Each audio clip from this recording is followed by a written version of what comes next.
지금의 근대 문명을 탄생시킨 산업혁명의 시작점에는 증기기관의 발명이 있었습니다. 18세기 초 영국의 토머스 뉴커먼이 발명하고 1769년 제임스 와트에 의해 상용화에 성공한 증기기관 덕분에 우리 인류는 직접 힘을 쓰거나 동물의 힘을 빌리지 않고도 먼 거리를 빠르게 이동하고 탄광 깊숙한 곳에 있는 무거운 석탄을 땅 위로 끌어올릴 수 있었습니다. 증기기관은 석탄을 태워 물을 끓일 때 나오는 수증기의 힘을 운동 에너지로 바꾸는 장치인데요. 우리가 타는 대부분의 자동차는 휘발유나 경유를 연료로 씁니다. 석유에서 발생시킨 가스를 압축했다가 불을 붙이면서 폭발할 때의 힘을 운동 에너지로 바꾸면서 무거운 자동차를 움직이게 하는 건데요. 이 중요한 일을 담당하는 부품이 자동차의 심장이라 불리는 엔진입니다. 같은 양의 연료로 자동차를 얼마나 멀리 달리게 할 수 있는가를 연비라고 부릅니다. 흔히 경유를 쓰는 디젤 엔진은 휘발유를 쓰는 가솔린 엔진보다 30%가량 연비가 높고 LPG 차량은 휘발유 차량보다 30%가량 연비가 낮은 것으로 알려져 있습니다. 그런데 여기서 한 가지 간과되는 부분이 있습니다. 연비의 정확한 의미는 열의 효율입니다. 다시 말해 연료가 가진 전체 에너지 가운데 우리가 원하는 형태의 에너지로 전환된 비율이 얼마인지가 연비의 정확한 의미인 겁니다. 그렇다면 자동차 엔진의 열 효율은 얼마나 될까요?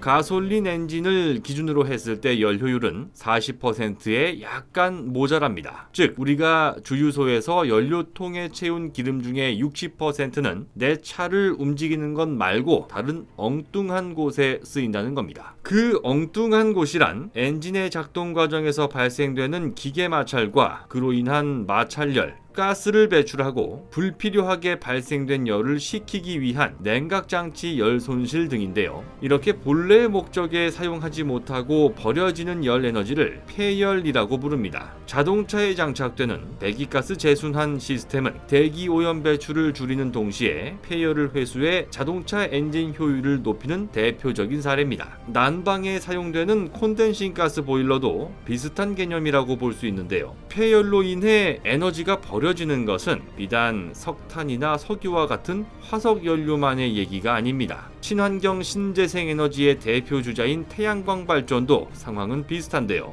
태양 전지판에 흡수되는 에너지 중에 전기로 바뀌는 에너지의 비율은 최대 20% 정도에 불과합니다. 다시 말해 80% 이상의 태양 에너지는 전기로 바뀌지 못하고 폐열로 버려진다는 겁니다. 다행스러운 점은 이렇게 버려지는 폐열을 모아서 전기를 만드는 기술도 진화하고 있다는 겁니다. 이를 열전 발전 기술이라고 부르는데요. 18세기 독일의 물리학자인 토마스 제베크는 서로 연결된 다른 금속의 온도차로 인해 유도 전류가 발생되는 것을 처음으로 발견했습니다. 제베크 효과라 불리는 이러한 현상은 열전 방식을 통해 전기를 생산하는 기반 이론이 됐는데요. 여기서 중요한 것은 열전 발전의 효율성을 극대화시킬 수 있는 소재로 어떤 것을 써야 하는가의 문제입니다. 열전 기술에 쓰이는 소재가 얼마나 높은 열전 효과를 발휘하는지 체크하기 위해서 GT라는 열전 성능 지수를 사용합니다. 1990년대 중반부터 열전 소재에 대한 연구가 본격적으로 진행되면서 합금을 통해 열전 효율을 극대화할 수 있는 소재가 개발되기 시작했는데요. 과거 연구 보고서에 따르면 온도에 따라 최적의 효율을 낼 수 있는 소재가 다른 것으로 파악됩니다. 섭씨 200에서 500도씨 구간에서는 납과 텔루륨의 열전 효율이 가장 뛰어난데요. 일단 비스무트와 텔루륨은 일반인들로서는 그런 물질이 있었는지조차 알기 어려울 만큼 희귀하고 납은 인체에 해롭기로 둘째가라면 서러운 중금속입니다. 결국 효율이 뛰어나다고 해도 재료가 희귀하거나 위험한 물질이라는 점이 상용화를 가로막는 요인이 될 수밖에 없었는데요. 그런데 이번에 국내 연구진이 이제껏 개발된 열전 소자를 압도하는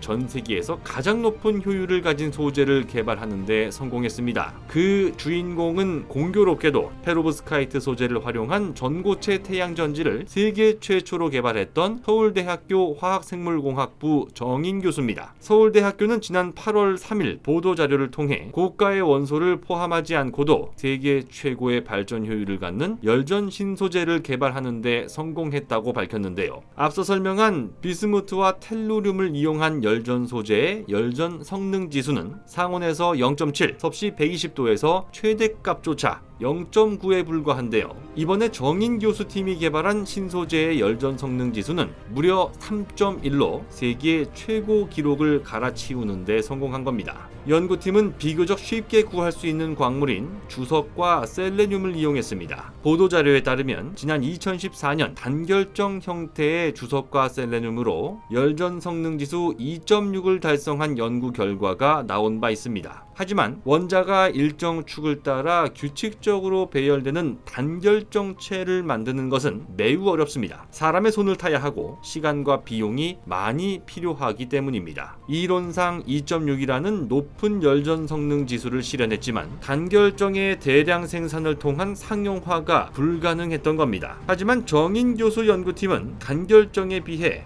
다결정 소재의 성능이 떨어지는 원인을 파악하고 그 문제점을 해결한 새로운 합성 공정법을 개발하는 데 성공했습니다. 그렇게 만들어진 열전 소재는 열전 기술 역사상 최초로 열전 성능 지수 3.1이라는 최고 효율을 기록하게 되는데요. 이 소재를 열전 발전에 활용해 열 에너지를 전기 에너지로 변화시켰을 때 발전 효율은 20% 이상으로 이 역시 세계 최고 기록을 경신한 겁니다. 세계 최고 열전 성능 지수를 낸 이번 열전 신소재 개발 성과에 대해 정인 서울대학교 화학생물공학부 교수는 페로브스카이트 소재가 태양전지 연구의 대전환을 이룬 것처럼 개발된 다결정 셀레늄화 주석계 신소재가 초고성능 열전 발전 기술 상용화에 새로운 지평을 열었다고 전했는데요. 아무리 좋은 기술이 있더라도 현실적으로 그 기술을 구현해줄 소재 기술이 없다면 그저 겉보기에만 훌륭한 허울뿐인 기술에 불과합니다. 페로브스카이트 기반 전고체 태양전지 세계 최초 개발에 이어 세계 최고 품질의 열전 소재 개발에 성공한 서울대학교 화학생물공학부 정인 교수 연구팀의 눈부신 성과에 아낌없는 박수와 존경을 표합니다. 그리고 이 기술로 말미암아 버려지는 열을 활용하는 친환경 발전 기술의 정착은 물론 고성능 저비용의 차세대 전력 생산 기술인 열전 기술이 하루빨리 상용화되기를 바랍니다. 곧 새로운 내용으로 다시 찾아뵙겠습니다. 좋아요 버튼과 구독 버튼을 눌러주시면 더 좋은 내용으로 보답하겠습니다. 감사합니다.